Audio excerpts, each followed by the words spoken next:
read and learn. Sky is so bright. Smart kids grow with moonlight.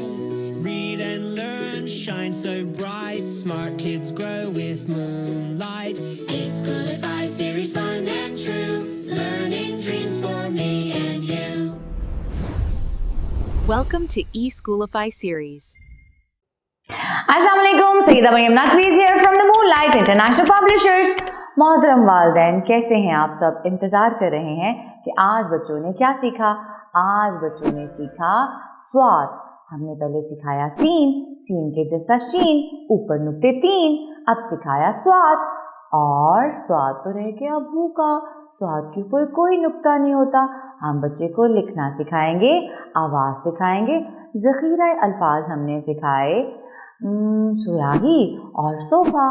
घर में आप बच्चे के सामने एक छोटा सा पेज, जिसे उर्दू में सफ़ा कहते हैं, मेज़ पर रख सकती हैं और आप कहेंगी स्वाद स्व सफ़ा, स्वाद स्व सफ़ा। ठीक है, बच्चे को बताना है। इंग्लिश में पेज कहते हैं, उर्दू में सफ़ा कहते हैं। उसके लिए समझना आसान हो जाएगा और बोलना भी आसान हो जाएगा। पेज तो नॉर्मली हम इस लफ्ज़ को इस्तेमाल करते हैं, सफ़ा बहुत कम इस्तेमाल करते हैं, तो बच्चे को थोड़ा वक्त लगेगा इसको बोलने और समझने में। स्वाद स्व सफ़ा, गोल घुमा के, ऊपर जाके, आँख बना के, आगे जाएं, पेट बनाए, स्वाद बनाए। स्वाद कहता है स्व, सीन स्वाद स्व। इसकी आवाज़ एक दूसरे से मिलनी नहीं चाहिए, ताकि बच्चा जो है वो अच्छी तरह से पहचान कर सके। सीन की आवाज़ थी और स्वाद की आवाज़ है स्व।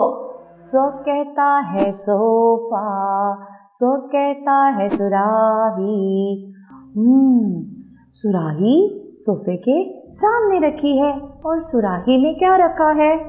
शाबाश। और फूलों का रंग कौन सा है?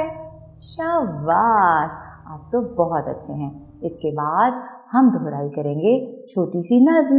आप बच्चों को नज़्म की दोहराई करवाएंगी, प्रेशराइज नहीं करेंगी कि इसको याद करें, जस्ट इसकी दोहराई करानी है। उम्मीद करती हूँ आज आपने स्वाद बहुत अच्छा सीखा होगा। इसके साथ ही मरियम नकवी को इजाज़त दें। शुक्रिया, अल्लाह हाफ़िज़।